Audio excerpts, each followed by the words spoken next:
Capítulo 7, versos 15 al 19. Solamente quiero hacerle un par de anotaciones antes de comenzar. La primera, acuérdese que no tenemos servicio los miércoles, que no vamos a tener discipulados estos 2 domingos que vienen todavía, porque le estamos dando chance de que contesten su examen. Tenemos examen, no hay prórroga por absolutamente ningún motivo. El domingo 8 de enero es la última fecha para entregar su examen de manera escrita, de manera personal. No se vale en familia, por parejas, ni mucho menos. Si lo quieren contestar todos en familia, como esposo, esposa, adelante, cada quien con su hojita. ¿Por qué? Para poderlo repasar de manera personal.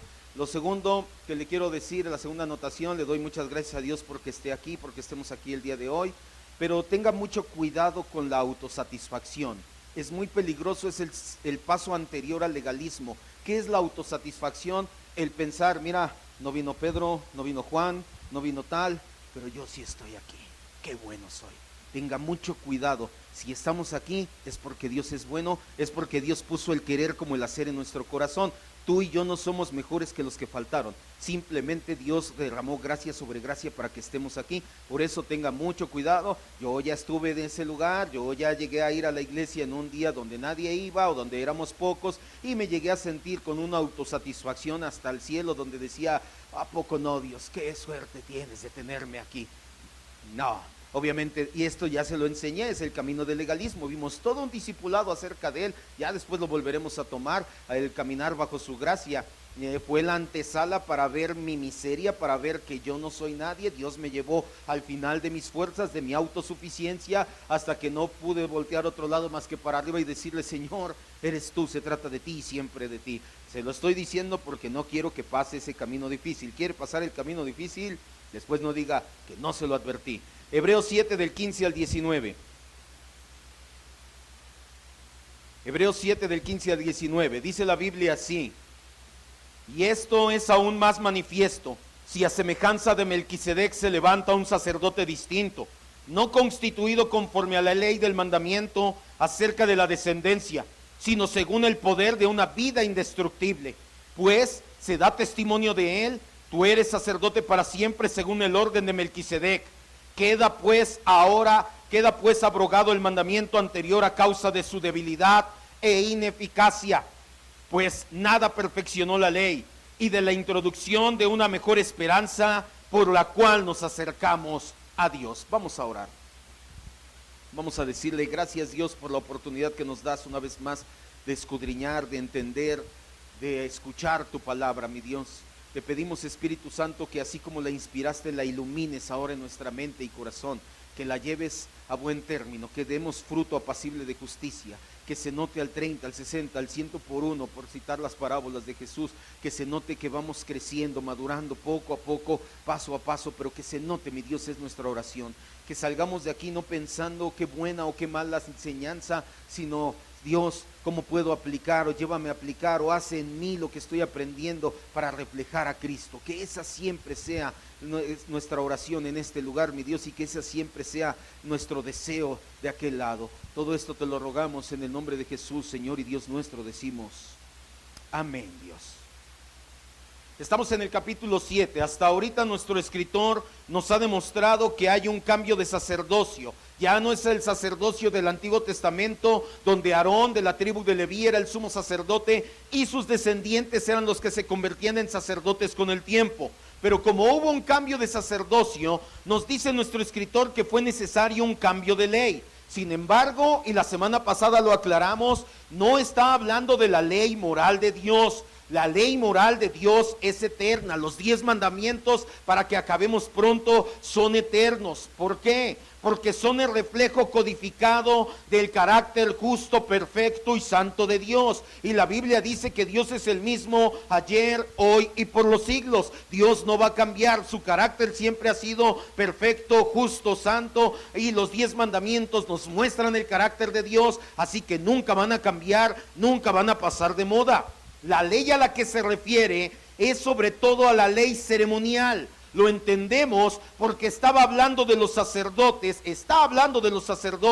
y los sacerdotes eran los encargados de llevar a cabo las ceremonias en el Antiguo Testamento. Así que nuestro escritor dice, las ceremonias, la ley de las ceremonias ya acabó, porque ya acabó el sacerdocio antiguo. Ahora tenemos un nuevo sacerdote, la ley ha cambiado, ya no es la misma ley ceremonial. Y la semana pasada vimos y tuvimos un ejemplo bien práctico. Tomamos Santa Cena, que es, por así decirlo, la nueva ceremonia. La antigua ceremonia, ¿cuál era?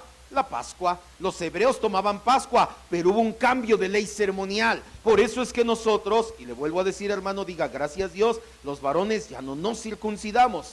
Gracias Dios, porque ya no es necesario, la ley ceremonial ya quedó atrás, ya no es necesario de nada de la ley ceremonial, al menos no para nosotros que somos mexicanos. Si alguna persona es judía natural o descendente judía, como le quiera llamar, y dice, pero son mis tradiciones, apenas acaba de pasar la fiesta del Hanukkah, de la dedicación que viene en Juan 10, etcétera, adelante, esa es tu tradición, esa es tu cultura, así como nosotros los mexicanos celebramos el 15 de septiembre y cosas así, pero ¿cuántos judíos hay aquí? No. Ahora, ¿cuántos somos el Israel de Dios aquí? Amén, acuérdese que eso sí, no es lo mismo, el Israel de Dios, el pueblo espiritual de Dios. Ahora lo que nos va a seguir hablando nuestro escritor es precisamente, y vamos a abordar el otro lado. Entonces, ¿qué pasa con la ley? ¿Por qué fue dada la ley? ¿Para qué era necesaria la ley? ¿Qué nos demuestra la ley? Vamos a ir viéndolo poco a poco, no nos vamos a tardar mucho, no quiero que esté desesperado, concéntrese mejor. Versos 15 y 16, dice: y esto es aún más manifiesto. Comienza diciendo, oigan, lo que les acabo de decir un poquito atrás, se los voy a demostrar todavía más claro. Dice, si a semejanza de Melquisedec se levanta un sacerdote distinto, no constituido de la ley del mandamiento acerca de descendencia, ya este sacerdote ya no se levanta por ser hijo de Aarón, ya no tiene nada que ver con la tribu de Leví.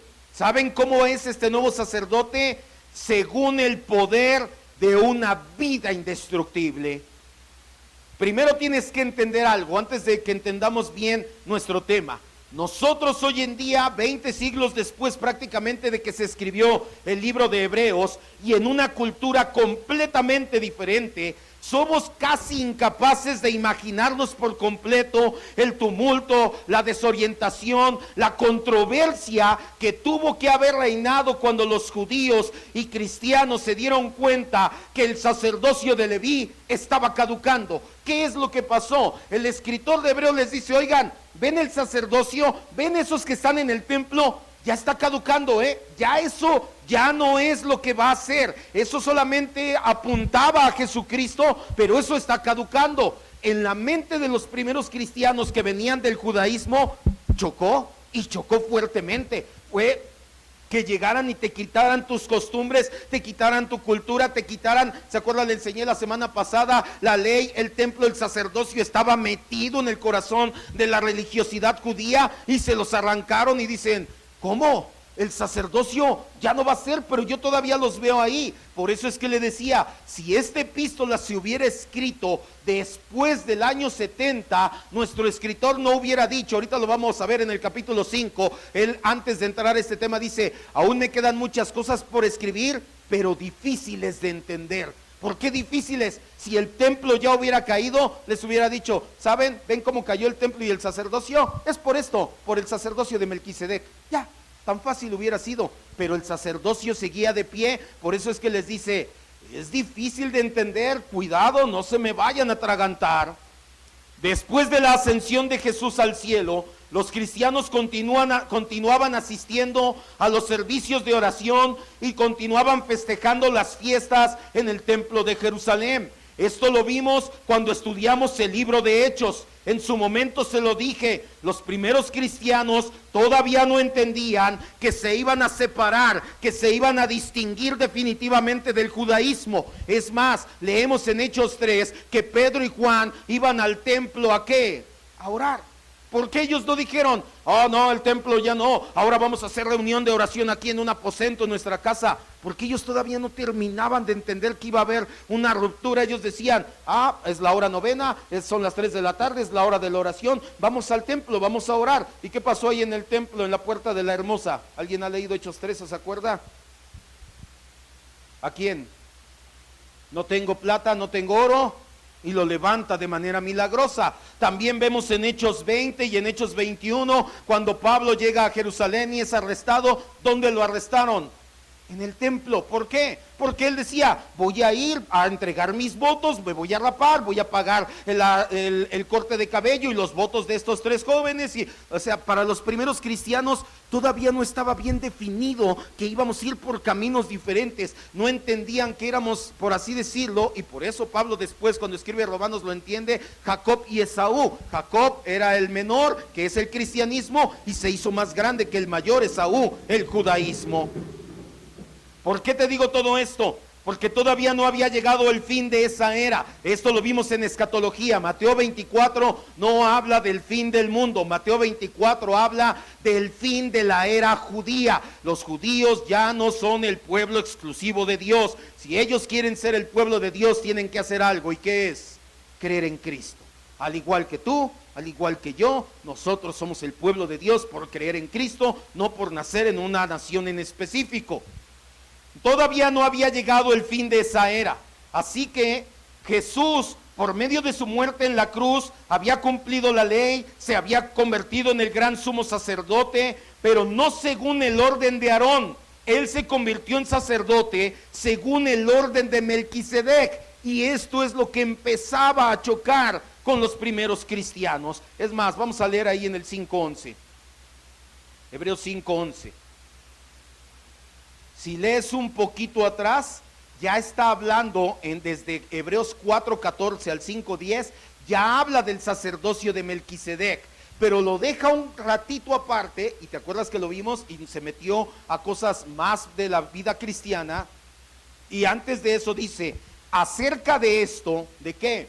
Del sacerdocio de Melquisedec de Cristo, tenemos mucho que decir, pero ¿qué es? Difícil de explicar.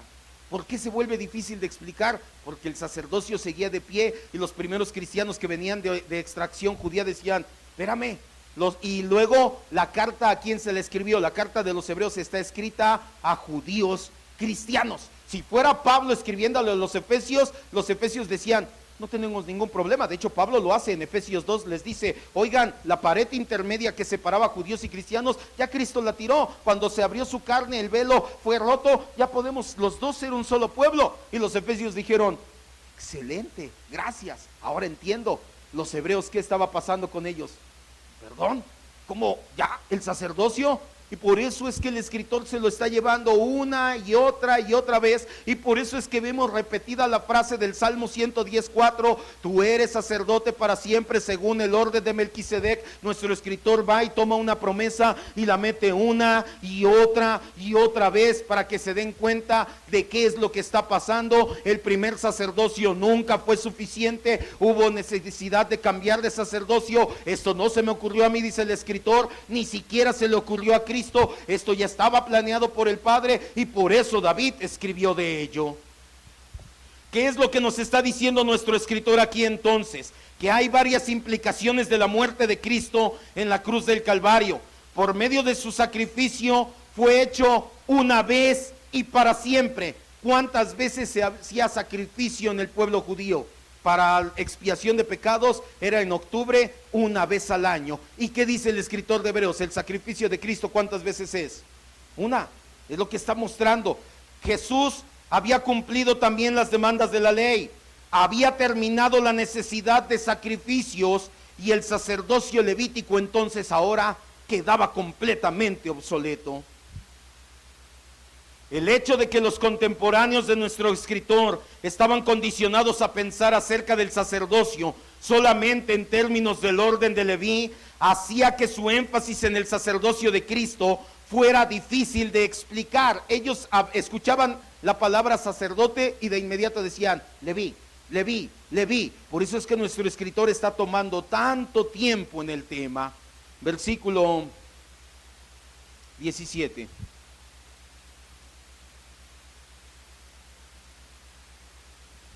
dice, pues se da testimonio de él, tú eres sacerdote para siempre, según el orden del Melquisedec. Pero lea un poquito atrás, versículo 16, la última parte del versículo 16, dice, según el poder de una vida que... Y después nuestro escritor dice, ¿saben por qué su vida es indestructible? Porque él murió en la cruz, pero no se quedó en la cruz, no se quedó en la tumba, no se quedó en las partes bajas de la tierra, él resucitó, su vida no puede ser destruida. ¿Saben qué da testimonio de eso? No solamente su resurrección, sino la palabra de Dios. Salmo 110:4. Ya se lo he dicho varias veces, nunca lo olvide, el Salmo 110 es el salmo más citado en el Nuevo Testamento, es un salmo mesiánico. Hasta la fecha los judíos lo entienden como salmo mesiánico. ¿Qué es un salmo mesiánico? Un pasaje mesiánico, un pasaje que habla del Mesías, del ungido, en griego el Cristo, nosotros lo conocemos en el Antiguo Testamento. Todo el Salmo 110 habla de Jesucristo, solamente que los judíos piensan que todavía ha de venir, que no ha venido. Nosotros, gracias al Nuevo Testamento, la revelación completa por medio del Espíritu Santo, sabemos que se refiere a nuestro Señor Jesucristo, que vino hace 2000 años a vivir y a morir en una cruz. Salmo 110:4, ya lo tienes, dice, y esta parte, la primera, juró el Señor. ¿Por qué nuestro escritor cita una y otra vez? No le es más que necesaria una cita. Él va y dice, Salmo 110:4. Nuestros primeros lectores, ¿te acuerdas? Te lo enseñé, se sabían el salterio de memoria. Para ellos no había ningún problema. Y si no todos, porque puedes decir, ¿cómo tantos salmos? 150. Pues mira, para empezar no había televisión ni Facebook. Entonces, tiempo de sobra les quedaba para aprenderse los salmos. Y además, el Salmo 110 ese era muy conocido. Así que ese sí se lo sabían de memoria. Cuando lo citaba, ellos de inmediato decían, es que esto no lo está diciendo ni David, ni lo está diciendo el escritor de Hebreos. Esto lo está diciendo ¿quién? Dios. ¿Y qué dice? Juró el Señor. Para ellos era suficiente, y de hecho para nosotros debería de ser suficiente, con que Dios diga es así y todavía lo juramente, tenemos más que suficiente. ¿Qué juró? Tú eres sacerdote para siempre, según el orden de Melquisedec. Para que nadie objete el sacerdocio de Cristo, el escritor cita una vez más este salmo, para que entendamos que fue Dios quien designó a Jesús como sumo sacerdote. Ellos sabían que el salmo era mesiánico, ellos sabían que Cristo era el Mesías. Por eso es que ellos entendieron en ese momento con nuestro escritor que aunque el templo seguía de pie y todavía había sacerdotes ahí, ese sacerdocio estaba caducando. El nuevo y verdadero sacerdocio al que apuntaba ese todo el tiempo es el sacerdocio de Cristo. Regrese, versículo 18.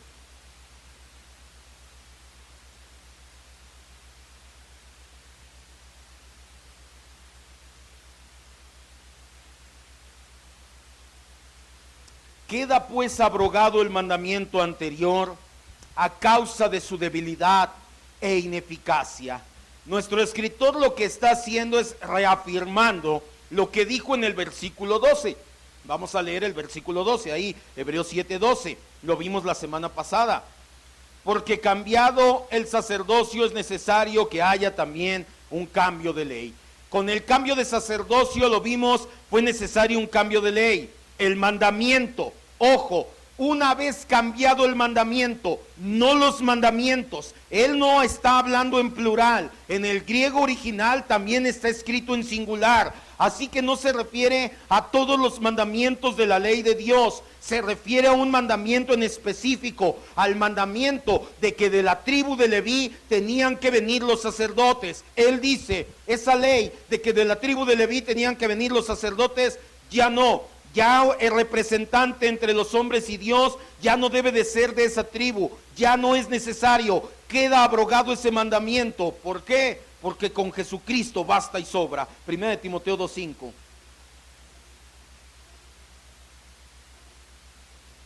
1 Timoteo 2:5. Queda pues abrogado el mandamiento de que se levante el sacerdote de la tribu de Leví.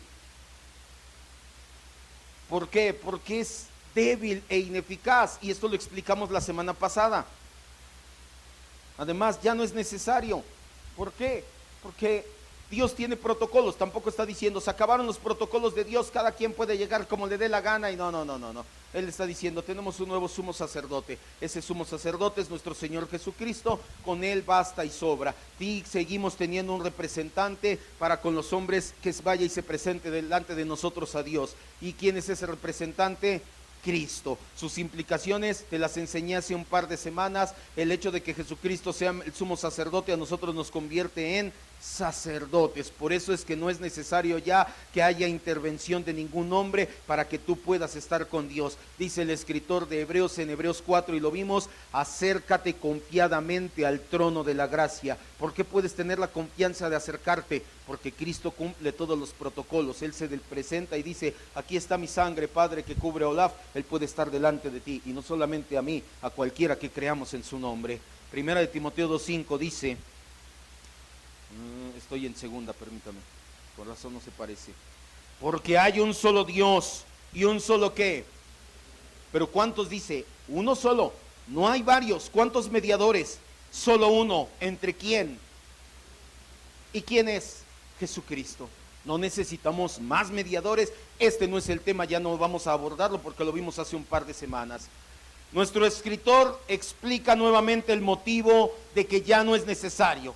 Dice, es débil y es ineficaz. Eso lo vimos la semana pasada. Los sacrificios de animales no salvaron a nadie, solamente eran una representación del sacrificio de Cristo. La sangre de corderos y becerros nunca lavó el corazón, únicamente representaba lo que iba a pasar unos cientos de años después. Por eso dice, es débil, es ineficaz. Esa sangre que derramaron una y otra vez en el altar de bronce, y que llevaban en el tazón de oro, y que esparcían sobre los utensilios, y con la cual mojaban a las personas, nunca lavó el corazón. Era débil, era ineficaz. ¿Y entonces por qué lo hacían? Porque apuntaba al Señor Jesucristo.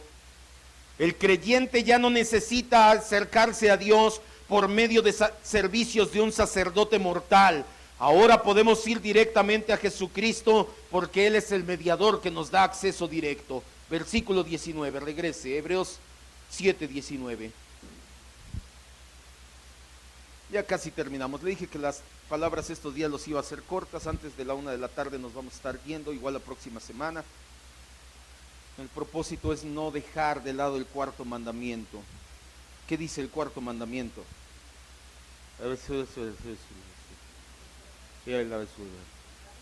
Eso dice. Ya ven cómo el pastor sigue, viene en vivo. Viene, no viene crudo, viene borracho y se le lengua la traba. No. ¿Qué dice el cuarto mandamiento? ¿Para qué? Porque es de quién ese día. El día domingo es el día del Señor. Era el sábado para los hebreos, es el domingo para los cristianos. Cada vez que tú lees en el Nuevo Testamento, Pablo hablando del día del Señor, Juan en la isla de Patmos en el día del Señor, era un día domingo. ¿Por qué? ¿Qué día resucitó nuestro Señor Jesucristo? Un domingo. Por eso es que se trasladó al primer día de la semana. Dice, versículo 19, pues nada perfeccionó la ley. Esto escrito entre paréntesis solamente es una confirmación del punto anterior. Oye, los sacrificios, todo, no sirvieron de nada. Y la siguiente frase, y de la introducción de una mejor esperanza por la cual nos acercamos a Cristo. Se entiende mejor si leemos una traducción más dinámica. Si tú la lees aquí en la Reina Valera, y no es que esté mal escrita o mal traducida, pero necesitamos todavía meternos más a fondo para entenderlo. Por eso es bueno tener varias traducciones a la mano. La Nueva Traducción Viviente dice así: la ley nunca perfeccionó nada. Hasta ahí vamos bien. Esto se entiende al igual que en la Reina Valera. Pero ahora confiamos en una mejor esperanza por la cual nos acercamos a Dios. ¿Qué es lo que está haciendo nuestro escritor? Nos está mostrando la ley, y de este lado nos muestra a Jesucristo. Y nos dice, la ley ceremonial, todo lo anterior, no nos ayudó, era débil, pero tenemos un camino mejor, tenemos una mejor esperanza. ¿Y quién es nuestra mejor esperanza? Cristo Jesús, así es. Nuestro escritor, de hecho, está siguiendo la misma línea de pensamiento que el apóstol Pablo en Gálatas 3, 24 y 25. Acompáñame allá. Y no vengo crudo ni borracho. Un poquito desvelado. Gálatas 3, 24 y 25. De hecho, por eso es que muchos piensan que el autor del libro de Hebreos es Pablo, porque sigue esta misma línea de pensamiento de Pablo en Gálatas. Gálatas es otro, junto con Romanos, es otro de los libros más malinterpretados, y esta parte de Hebreos donde dicen los antinominianistas, la ley ya no, la ley ya no es para nosotros, la ley ceremonial ya no, la ley civil podemos encontrar muchos principios, pero la ley moral es para todo mundo, y se lo expliqué la semana pasada y se lo expliqué en el discipulado de Venga tu Reino. Es más, no importa si eres o no eres cristiano, la ley moral es para todos. Aquellos que no conocieron de Cristo, dice Pablo en Romanos 2, van a dar cuenta de sus actos por medio de ¿qué? De su conciencia. Para mí era bueno. Ya está iluminada la ley en nuestras mentes. ¿Has leído el libro de Génesis, capítulo 19 más o menos? Por ahí dice la Biblia que llegó Abraham con su esposa Sara y la presentaba como su hermana, aunque sí era una hermana, una media hermana, pero él decía, no, está muy bonita, me van a querer matar para quitármela, y se la presenta a Abimelech, y Abimelech dice, la voy a tomar como esposa, y después Dios le dice, no la puedes tomar como esposa porque ella ya tiene esposo. Pregunta, ¿cómo sabía Abimelech que eso era adulterio si los 10 mandamientos se escribieron 450 años después? Porque la ley de Dios está escrita ¿en dónde? Iluminada ¿dónde? En la mente y el corazón del ser humano. En el momento que Adán estiró la mano y comió, en ese momento se impregnó. Por eso es que todos vamos a dar cuenta a la luz de nuestra conciencia. Vamos a tener, o aquellos que no conocen a Cristo, a la luz de su conciencia y la ley de Dios. Por eso es que no somos antinominianistas. No podemos decir que la ley de Dios ya no es más. Gálatas 3, 24 y 25. Ahora permíteme que por cerrar mi Biblia la perdí. Y te decía, por eso es que creen que fue Pablo el que escribió. Nosotros sabemos que fue Apolos, no vamos a hacer más controversia. Gálatas 3, 24 y 25 dice, de manera que la ley ha sido nuestro ayo para llevarnos a Cristo, a fin de que fuésemos justificados por la fe. Pero venida la fe, ya no estamos bajo el ayo. En el desierto del Sinaí, Dios le entregó los 10 mandamientos al pueblo de Israel y les dijo, aquí están mis mandamientos, quiero que ustedes sean una nación santa. Éxodo 19:6. Ahorita vamos a retomar Gálatas, solamente quiero que vayas entendiendo. Ahora sí vamos al meollo de nuestra enseñanza. Dame un par de minutos más para que lo entiendas ya. Éxodo 19:6.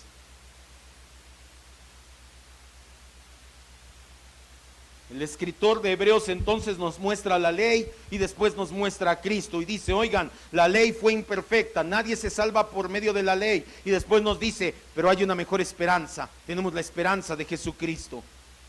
Éxodo 19:6. En el desierto del Sinaí, es más, de hecho, desde el huerto del Edén, Dios le dice a Adán, Adán, esta es mi ley. Solamente le dio una. ¿Cuál fue la ley que le dio Dios a Adán? Como que no le hagas caso a tu esposa, no. ¿Qué le dijo Dios a Adán? No comas de ese. Yo creo que si le hubiera dicho no le hagas caso a tu esposa, pero bueno. Éxodo 10, no, pero yo no, mi amor, yo sí te hago caso. Éxodo 19:6. Y ustedes me serán un reino de sacerdote y gente ¿qué? ¿Qué es lo que dice aquí? Dios desde el principio, como entendimos la semana pasada, siempre ese ha sido el plan de Dios. Una familia, una nación, gente santa que lo represente por medio de vidas santas. De hecho, Pedro lo escribe después, siglo después en su carta. Él dice en primera de Pedro 2:9, no vayas, ustedes son una nación santa, sed pues santos porque yo soy santo. No está hablando de ascetismo. Eso no es santidad, eso se lo he explicado muchas veces. No, yo ayer no me desvelé, no tomé ni una copa, no bailé nada, no hice nada. ¿Y no te gusta o por qué no lo hiciste? Porque soy cristiano. Eso es ascetismo. Mientras no caigas en excesos, mientras no caigas en desenfrenos, eso no va a afectar tu santidad. Se lo dije la semana pasada. Gente que no toma una copa de vino, que es muy buena persona, pero que aborta, apoya el aborto y cosas así, no estás cumpliendo con la ley de Dios. La verdadera manera en que somos una nación santa o personas santas que cumplimos el plan original de Dios es viviendo conforme a su ley moral. Pero el pueblo dijo algo ahí mismo, Éxodo 19:8. Dios le dice a su pueblo: quiero que me sean una nación santa. Y el pueblo le dice en Éxodo 19:8, y todo el pueblo respondió a una voz y dijeron: todo lo que el Señor ha dicho, ¿qué dice? Sí, Señor, vamos a ser santos. Aún así, con todo y que dijeron vamos a obedecer, nunca pudieron hacerlo, nunca llegaron a la perfección, nunca fueron una nación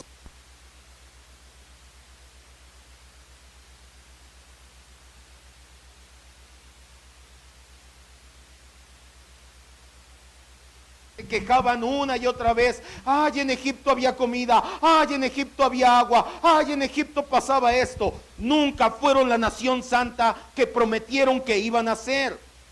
Pero no pensemos mal del pueblo de Israel. De inmediato podemos pensar, y venimos a lo que te decía en la mañana: yo sí soy santo, ellos no, voy a creer, fracasaron. ¿Sabes qué? Te voy a decir algo que muchos ya han entendido: no hay nadie, absolutamente nadie, que pueda cumplir por sí mismo con la ley de Dios. Dios les da su ley y les dice: cúmplanla. Y ellos dicen: sí, Señor, y fracasaron. Dios ya sabía que iban a fracasar. Nadie puede cumplir la ley de Dios. Nadie ha podido y nadie podrá. Y entonces, ¿por qué Dios les da la ley? Hay muchos motivos, yo te digo 3 que van con el tema. El primero, para que conocieran su pecado, porque si no conocemos la ley, no vamos a conocer el pecado. Romanos 7:7. Pablo lo dice claramente: yo no sabría lo que es codiciar si la ley no dijera: no codicies. Romanos 7:7. ¿Para qué da Dios la ley entonces? Para que conozcamos su carácter, para que conozcamos nuestro pecado. Es un espejote grandote en el cual vas y te ves y dices: a ver, y te ves y dices: ay, mamá, no te pases, tan mal estoy. Sí, tan mal estamos. Romanos 7:7. Ya lo tienes, dice: ¿qué pues diremos? ¿La ley es pecado? En ninguna manera, porque yo no conocí el pecado sino por medio de ¿qué? Porque no codiciara, yo no conociera la codicia si la ley no dijera. Y este solamente es un ejemplo con todos. No conocería ninguno de los pecados si la ley no me dijera: no lo hagas.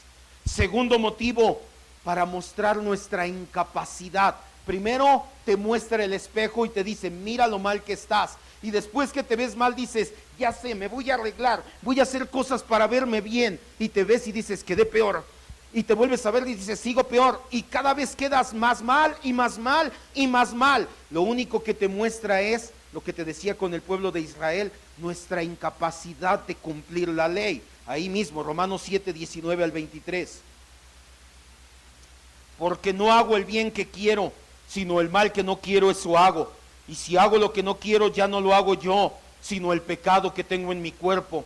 Así que queriendo yo hacer el bien, encuentro esta ley, que el mal que está en mí, porque según el hombre interior, sí, espiritualmente es lo que dice, sí me deleito en la ley de Dios, pero veo otra ley en mi cuerpo que se revela contra mi mente y me lleva como esclavo al pecado que está en mis pensamientos, en mi miembro, en mi cuerpo. Versículo 24 dice: miserable de mí, ¿quién me librará de este cuerpo de muerte? Segundo motivo entonces por el cual Dios da la ley: para mostrarnos nuestra incapacidad, que tú dices: ya le voy a echar ganas, ya voy a hacer bien, ya no voy a hacer esto, ya no voy a hacer lo otro, y terminas cayendo y cayendo y cayendo, y te ves en ese espejo de la ley de Dios y cada vez te ves más miserable. Y el tercer motivo por el cual lo dio, no te creas, no te quedes con eso nada más. Si nos quedamos con esos 2 primeros vas a decir: ¡ay, qué onda con Dios! Él lo hace con un propósito. Gálatas 3:24-25 nuevamente.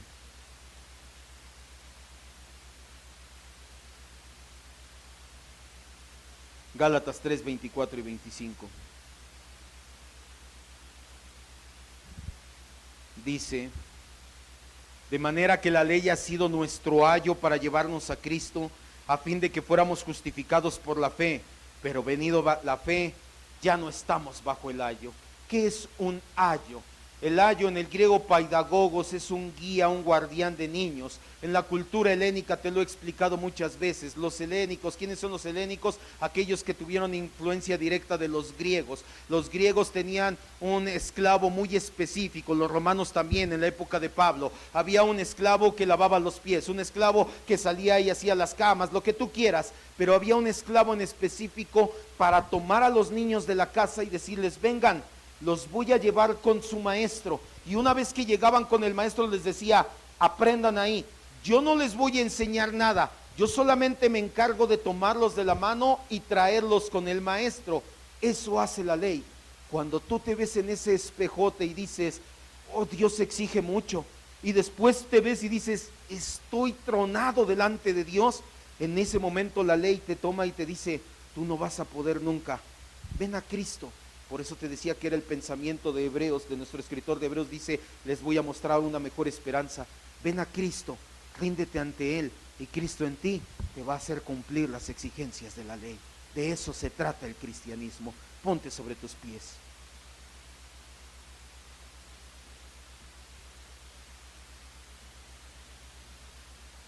Ponte sobre tus pies. Esto, amado hermano, hermana, es el Evangelio. No podemos, y ya ahí sobre tus pies, cierra tus ojos. No podemos contar el Evangelio sin contar la ley de Dios. Queda incompleto. La ley de Dios nos muestra nuestra miseria. Por eso es que el Evangelio son buenas noticias. Tenemos que entender que tenemos un Dios santo, infinitamente santo. Donde vemos su santidad en los 10 mandamientos. Ahí está codificado su carácter. Ahí lo puedes ver tú, su perfección y santidad. Y cuando tú te ves delante de la santidad de Dios, y déjame decirte, decía Charles Spurgeon, si el peor pecador que conoces no eres tú mismo, no estás entendiendo bien las cosas. Tú puedes pensar, pero hay peores, está Charles Manson, está Hitler, está... Sí, pero delante de Dios ellos irán a pagar por lo suyo.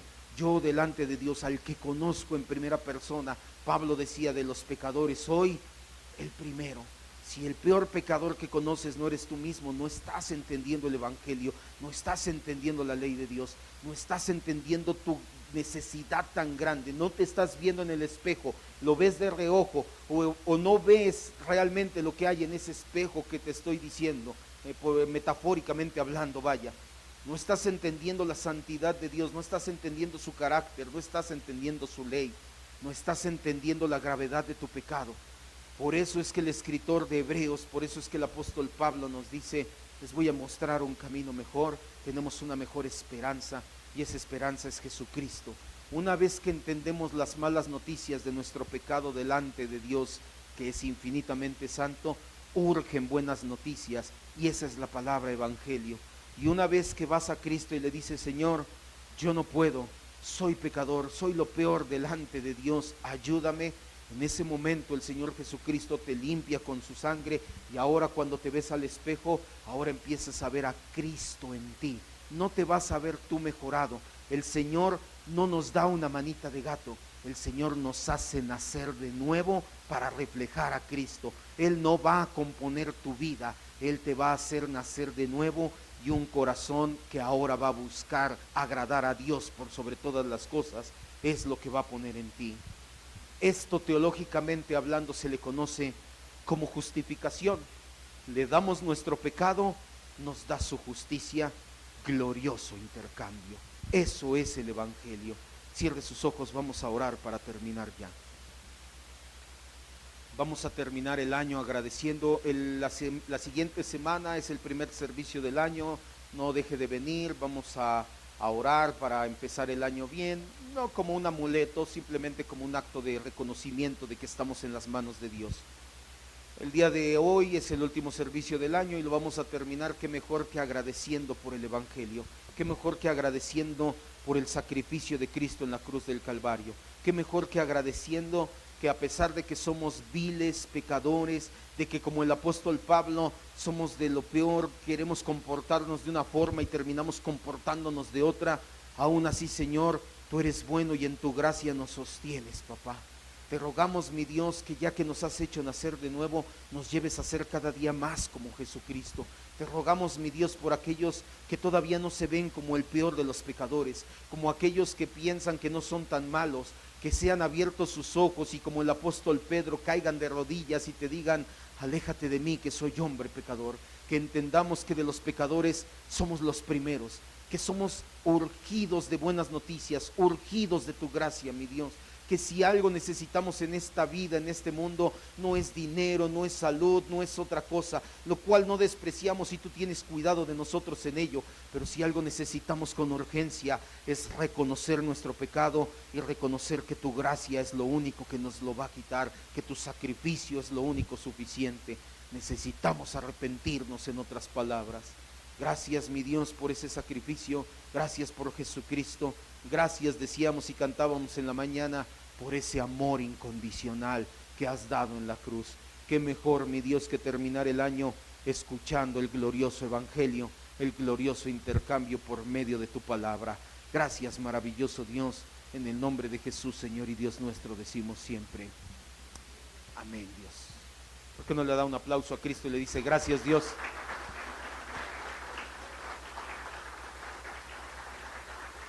Si se quiere quedar a convivir un rato, vamos